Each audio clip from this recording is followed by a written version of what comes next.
So guys, welcome along. If you are watching this video because you are fascinated by the GWM Cannon Alpha like we are, don't think that you're going to get a mechanical, intelligent review from us. We are the average Joe Blow, just giving everything a try with epic fails but heaps of fun. So join us. Hello everyone and welcome to Adam and Jen on the Move. Thanks for joining us again. Yes, we are back in the GWM Alpha. So took it for a drive up to the Pinnacles just to stretch its legs. It's about roughly 200 k's, thereabouts 2 hours to get there. So obviously the electric motor only has a range of 110-ish kilometers. We're not towing at the moment, so this is just the car on its own. So things that we discover along the way, we will take you with us and we'll all learn together. Won't that be lovely? All right, here's the journey.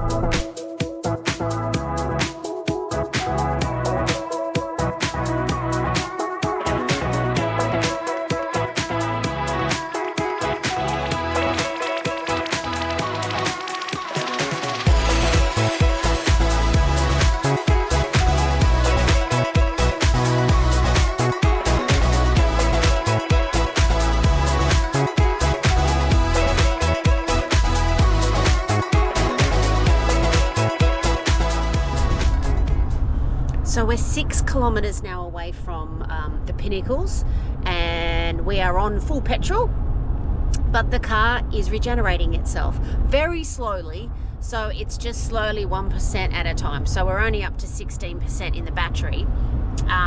So obviously the further that you drive, yes, you're using fuel, but you are topping your battery up. So as I say, super slow. Probably what we'll do after the Pinnacles is either go to Jurien Bay or Lancelin, where both have a charging station, and we'll have to give it a zhuzh up. Otherwise we're using all the fuel, and the whole point was to try not to do that. So we'll see how much that costs, see how quick it is. No? I thought our point was just to see how far we can get. Well, we know. That's it. We've got there. Right. Now we're on petrol. And we know how long petrol takes. But anyway, we'll have that discussion privately. So we'll see you at the Pinnacles. 16%.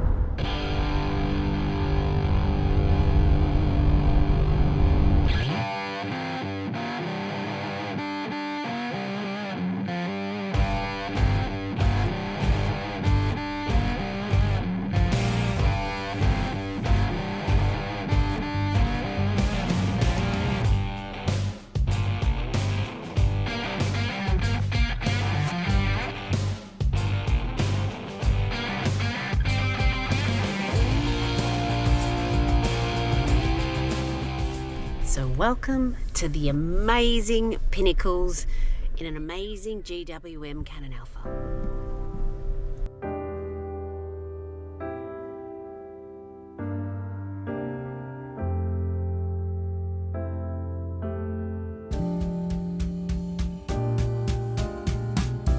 Something in the air that's always been there. Moments in time, ripples in the waves, watch them take their shape, stars in the sky, rushing in with the tide, lost and found in the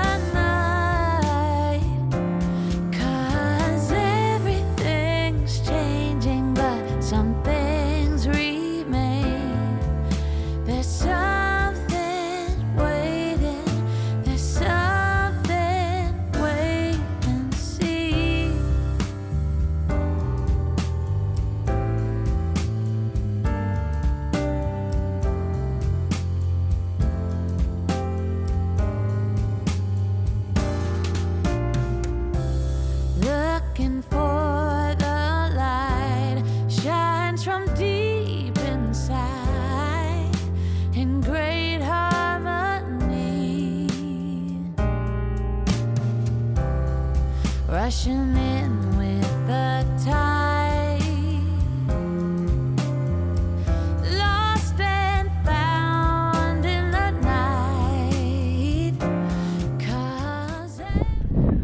most people are here looking at the Pinnacles, as you should be, because this is amazing.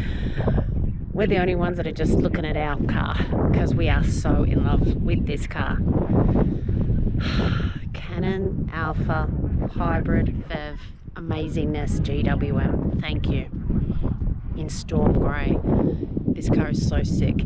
And then with the canopy from Sports Range 4x4, what an amazing job. Roof platform put on the top.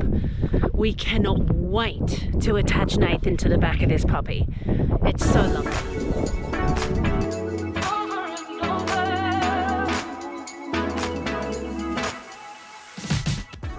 What exactly are the Pinnacles? What natural processes created these odd and spectacular structures? Rising mysteriously from the sand dunes are thousands of limestone pillars up to 4 meters tall, a landscape in eerie contrast to the surrounding heath.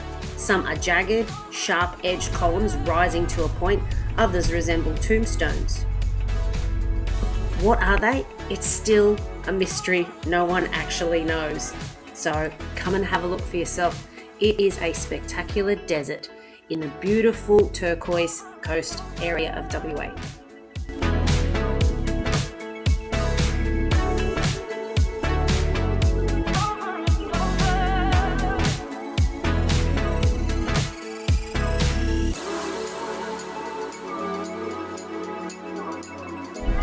Okay, it's off to GWM Bay for a recharge. Maybe liquid recharge as well.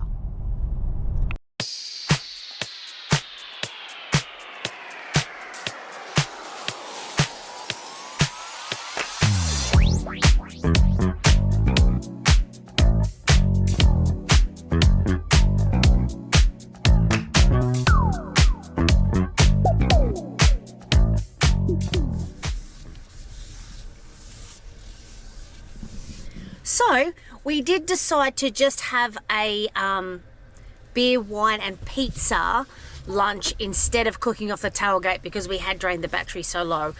We'd rather sort of see how it goes when then we know that there's battery power in there and we can also get home. Driving through GWM Bay after lunch and we have spotted a charger. Never used one of these things before. Have no clue how to do it. Might not even use it now. We can have a look, see. Don't forget your mobile.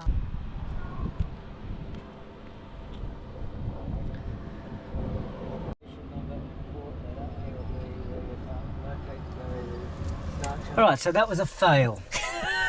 I don't know whether it was the port or what it was, but it wouldn't allow us to, wouldn't take the credit card, so that's good, wouldn't charge. Then I tried to download the app and that wasn't working either, so at this stage we're just going to run off fuel and that'll do us. I'm sure it worked, but you know what it's like when, so there's one on either side of this station and another car pulls up and they just kind of plug in and theirs just go straight away and we're still like, you know, pushing buttons. They know what they're doing. And so, yeah, we just, and I didn't have my seeing glasses on to be able to sort of help out a little bit. And so, anyway, that's okay. We'll run with fuel on the way home because we are at 13%, and we will plug and play at home. It's all playtime for us, you know, it's not essential. We're just trying to learn these things, and when there's someone else there, you feel a little bit more under pressure to just get out of there and not look as stupid as we ended up looking. So anyway, that's fine. We're used to looking like that. All right, we're going to head home. We may take this for a little play tomorrow. Again, just to get a few more kilometers under the belt, and maybe have a sneaky cook like we were supposed to today, but we need to power it up a little bit and really see how that goes. And someone might have a sneaky fish or a sneaky squid, so we'll just see how we go. But anyway, that is our Saturday. That's our first long drive in this amazing vehicle. There's nothing about the vehicle, it's all about the operators. We don't know what we're doing and we're learning as we go. This car is fantastic. We're going to have a beautiful, quiet trip home on petrol, and we'll catch you a bit later and see if we can get this thing working. Okay. Get busy living. Time for some massage.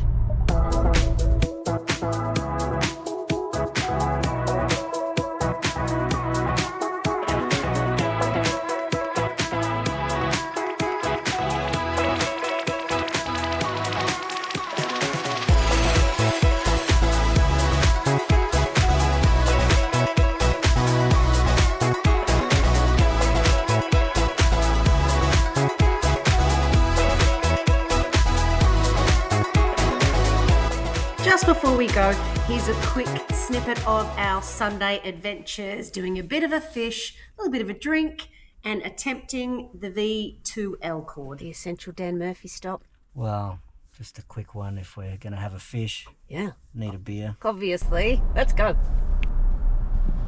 All right, well, it's a new day. We've needed to take the car home and give it a little charge overnight.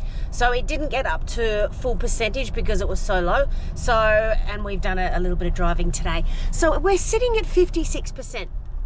We're going to drive about 15 minutes up the road and do our little cooking off the car experiment just to see how much battery that sucks up. While we're there, old mate's thinking that he might have a little flick or a squid. So that'll be nice. So a nice way to spend a Sunday for us. Yeah, something different. Enjoying the car. Again, we're not going out expecting to catch anything, so... Oh yeah, God, no, this is not a catch and cook. We've brought all of our food with us, of course, and a glass of wine thanks to our essential stop at Dr. Dan's. So, see when we get there, and let's see how this battery system works for us. I forgot the book, so hopefully it's just something simple. You don't have to do anything. Oh dear. Oh well, there's always Google. Yeah, I've got to read the book. I found out a lot of things today reading the book, so I do know how the car kind of operates now in the different modes. So for example, camping. Yeah, so the camping mode, apparently I said it holds the battery at 80. That's not true if I did say that. I'm doubting I said that. I think I said it holds the battery at 30, which is correct. It maintains that battery at 30%, and that way when you get to camping, you've got that battery to run your household appliances, whatever you happen to bring with us. With us, it'll be a caravan. So not today though. Won't be today, no. Today it's simply an air fryer and an induction cooktop, so we'll see how we go, and it'll just be really interesting to see how much power that draws. So we'll note the power when we stop and yeah, see how much it sucks. All right.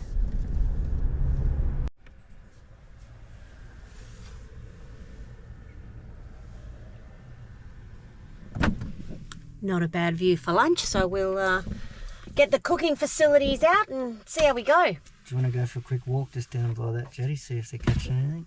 Sure. Hunger can wait.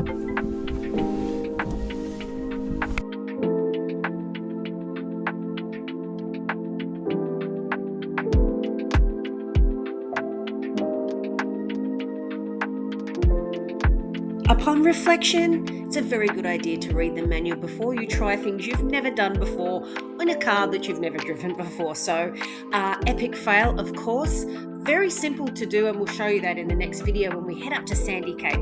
But meanwhile, have a look at this clunky system that a lot of people are talking about with the V2L cable.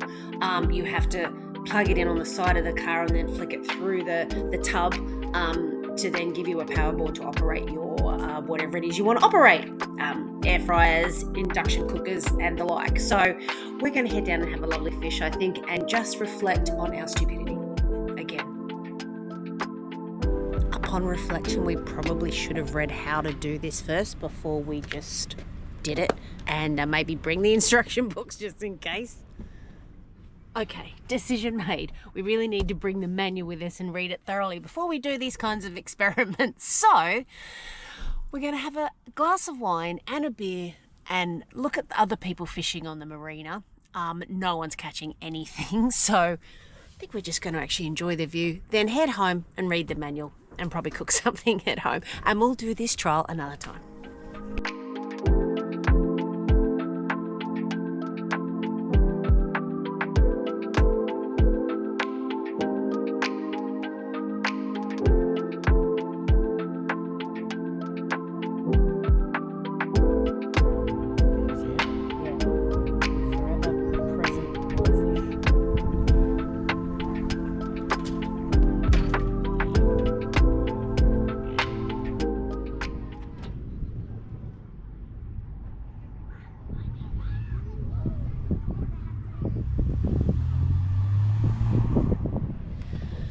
We were just looking at this poor old puffer fish that actually has a hook in its mouth and a little bit of line, and below that we saw a squid.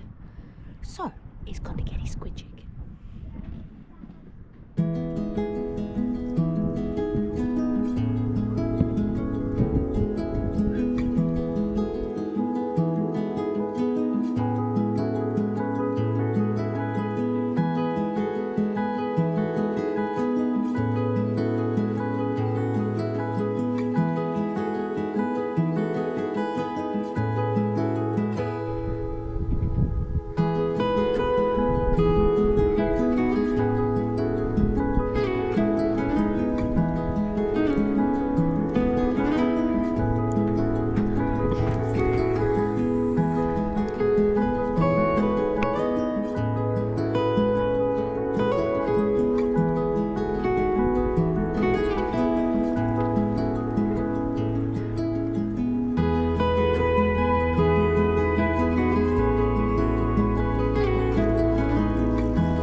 previous video, one of the big elephants in the room is the fact that it only has a 680 payload. So far,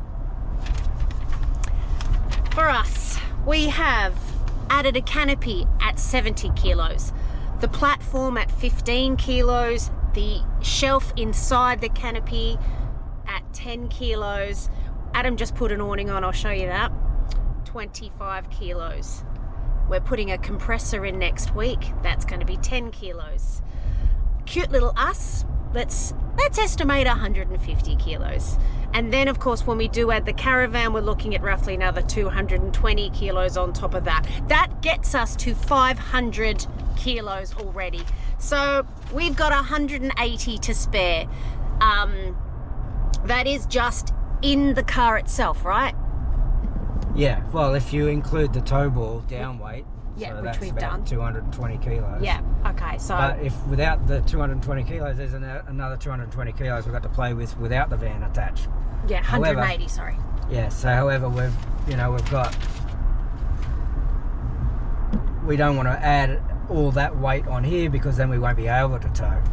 So a lot of people are asking us, what are we going to do inside that canopy? And what we think we're going to do is nothing. I think when we need the XTM fridge for trips, we'll put it in and probably strap it down. And as we've mentioned, we'll probably use tubs for whatever we're doing. So if we're going fishing and camping in summertime, we'll have like a summertime fishing tub, and we'll just put that in the back, strap it in, happy days. If we are going winter camping, we'll have sort of a winter camping tub, obviously with the caravan, or usually with the caravan. So that might be things like cooktops, fire pits, fire starters, wood, that kind of stuff. So I think we're actually just gonna leave it fairly empty. So as I say, we do have 180 kilos to play with, but we don't necessarily want to use that. So stay tuned. This is going to be just an ongoing, ever-evolving learning curve for us. But what we can truly say is the comfort of this vehicle is next to none. It's just fantastic, whether it's hot or cold. It's a beautiful vehicle. We've made the right decision, we think, so far. We are very, very excited and anxious and nervous about towing. As I say, that will be our next video, so don't miss that one. We did figure out, because we have been told that you need to run these vehicles in to 1,000 kilometers or 2,000 kilometers before you tow. But Yeah. we spoke to the guy that put our tow bar on, tow link, and very professional, and he just said no, all modern cars come out already tuned, ready to go out of the box to tow. Yeah. He said these aren't old-fashioned cars anymore, just hook her up and off you go. Yeah. It's been on the dyno and she's good to go. Don't miss our turn. Okay, let's talk about the first important thing. On a long drive, there's nothing better, if it's a cool day, to have the warmth of the heated seats. And also the Alpha comes with massaging seats in the front. In the back, it does have heating and cooling, and it also reclines. As you open the back door, the back seats actually recline, they push back, so to make it easier for the person getting in the back to slot in, and then I don't know when, but it reclines itself back to give you a nicer ride. Isn't that lovely?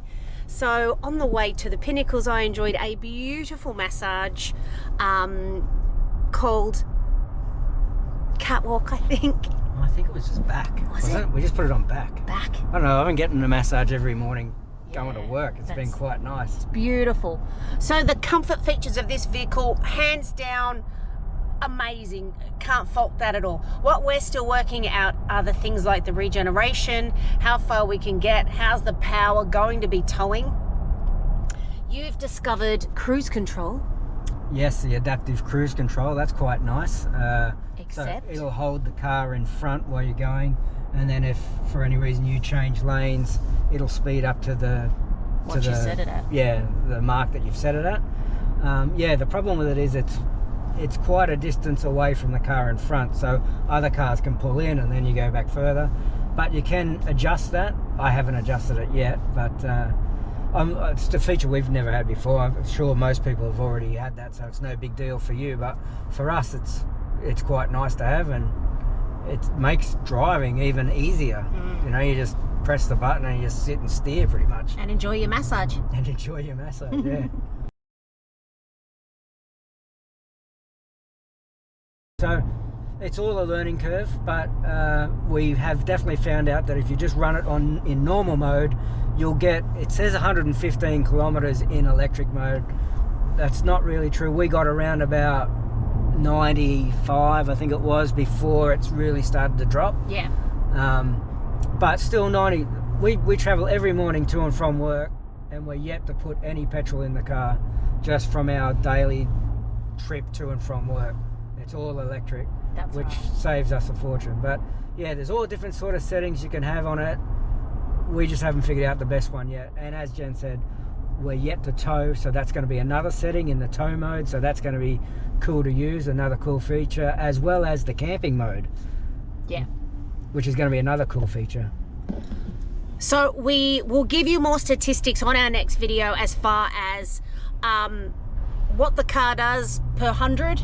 Yeah. There's a massive range of what they say it does. Yeah, I don't think this is real accurate when it brings up the figures here on the dash. I don't think it's real accurate yet. Because it's so new. Yeah, and the guy did say that those figures will be wrong until you've done like 1,000 Ks or so in it, and everything is because it takes the average. Calibrated properly. Yeah.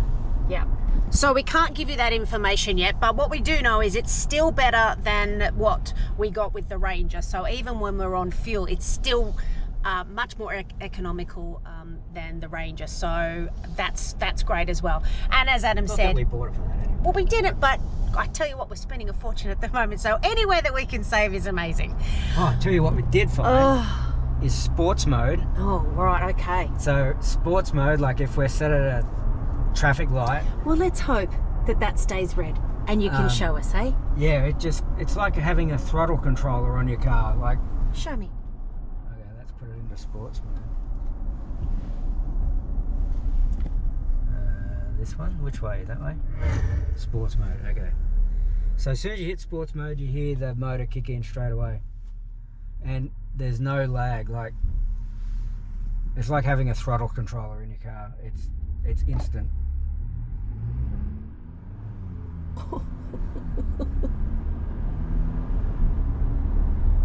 Like, this is a 3-ton vehicle, and I don't know what it'd do 100 kilometers an hour in, but I don't think it'd take much.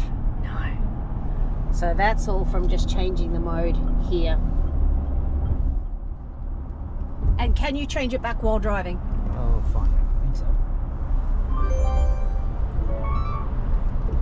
Normal mode, yes you can. All right. So all that's hidden in that cute little section there.